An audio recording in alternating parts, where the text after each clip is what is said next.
Welcome to the Julie Laughton Living Podcast, the place to get advice, tips, and tricks to building the life and luxury home of your dreams with 30-year business owner, designer, and builder, Julie Laughton. It all starts with a good plan. This is Julie Laughton Living. Welcome back to another episode of the Julie Laughton Podcast. Don't forget to check out my 7 simple steps if you're thinking of remodeling or building a custom home, because I actually tell you everything you're going to expect to, go through from the conception to the completion. It's quite a helpful little tip, and then it gets in deeper and deeper as you go through the class. And it's a free course on my website, the 7 simple steps to a 5-star experience. And today we're going to talk about how to get your house ready for spring. And guess what that means? Spring cleaning.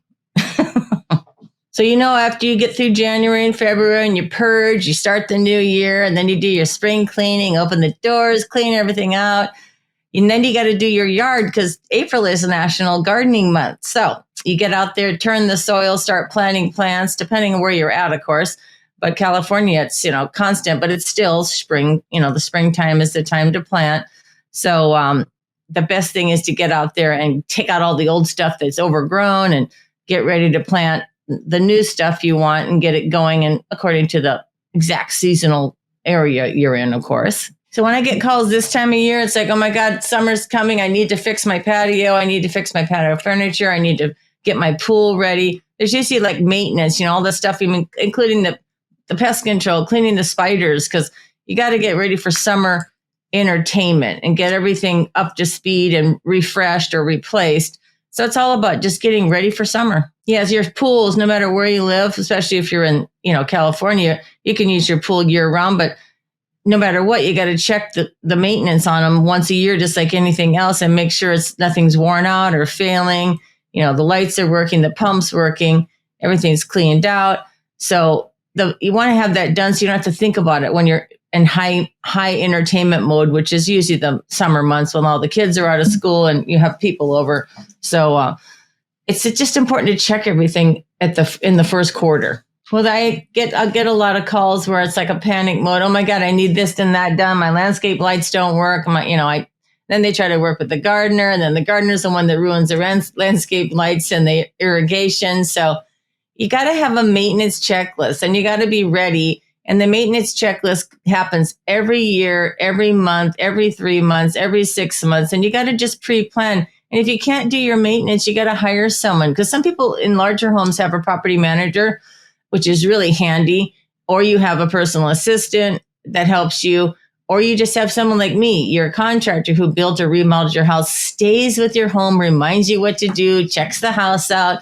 We walk around every year and then every 6 months, and we have a little checklist, and we get ahead of it, because the key is get ahead of it. Because what kills me is I go to homes to do maintenance and nobody's loved the home or done the maintenance. And oh my God, everything's corroding, the caulking's gone, the water's leaking in. Because by the time the water leaks in and the equipment fails, the costs are quadruple. Like instead of $1,000, it's $10,000. You got to just stay ahead of it. That's a simple thing. Maintenance, stay ahead of it. Just like your car, change your oil, change your tires. Hey, maintenance. Oh my God, the maintenance programs are going to save you hundreds of thousands of dollars. If you have a maintenance program, you check the water lines, you check the shutoffs, you check the date on your water heater before it floods your home or your garage. You check the dates on the HVAC before it breaks down. You clean your gutters, you clean your drains. You got to snake your drains, they're gross. You got to do things like that before they clog and back up. You got to clean your air filters, clean your air ducts. It's just simple stuff. It's just clean your house. Just think of it like detailing your car. You detail the car and clean all the dust out of the air vents with a Q-tip. That's what I do. Anyway, and then you check your tires before they go bald and you have a flat tire and crash. And then you check your oil and your engine fluids before it blows up your engine, because the difference in cost of changing your oil at $29 as opposed to a new engine is $15,000. Okay, so that's the same with a home. You have to do you need to do the maintenance. A lot of people don't think about it and they let it go and think, oh, I've done it, it'll last forever. Well, 10 years later, 20 years later, God forbid, 30 years later, the freaking place is toast if things aren't maintained. So I've seen it all. And maintenance is the simplest thing to do and to avoid thousands of dollars in cost. Okay, so there's like 5 crucial things you need to look at for maintenance, and it's really quite simple. I always say clean your kitchen counters every night and all your stone with just a warm cloth, a wet soapy cloth, whatever. But if you buy this little resealer, it's a cleaner resealer, and you constantly resealing your marble and stone, then you don't have to worry about it staining because the sealer's there and then the stains come out. But if the sealer's not there, then the stains don't come out. So then you check all the caulking lines behind all your wet areas. So behind your sink, at the bottom of your showers, if that caulking's gone, it could get into the waterproof, yellow the stone or yellow the marble, depending if it's waterproof properly or not.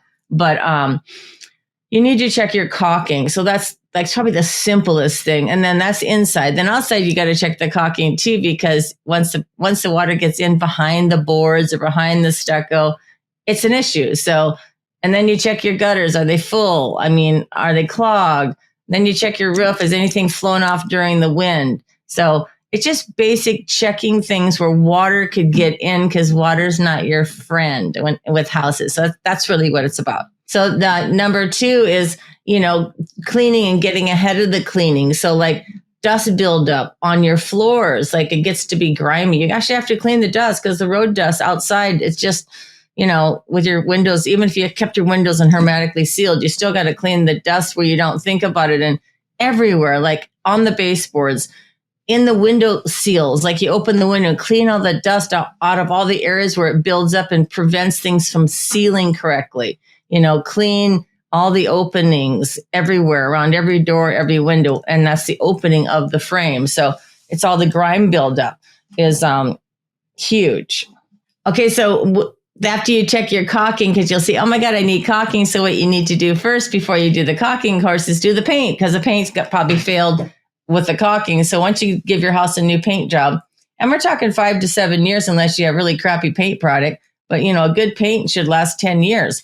So depending on where you live and all that stuff, but you can't preserve your paint unless you wash your house with ionized water, because at the beach, you got to get that salt off. The buildup is insane. And even where you live, it doesn't rain enough in California. So washing your house on the outside to get the grime off, which is that same grime from the road.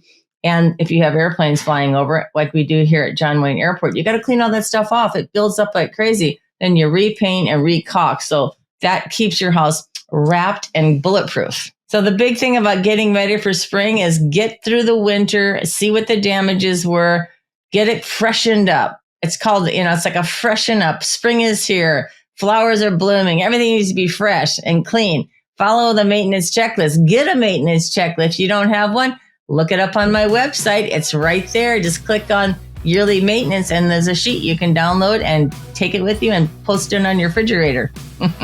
And also don't forget to click on the 7 simple steps on my website. You can take the free course. It takes a few minutes, and you'll learn a lot about what to expect when you want to remodel. Thank you, everyone, for joining me, and I'll see you again next week. Happy spring.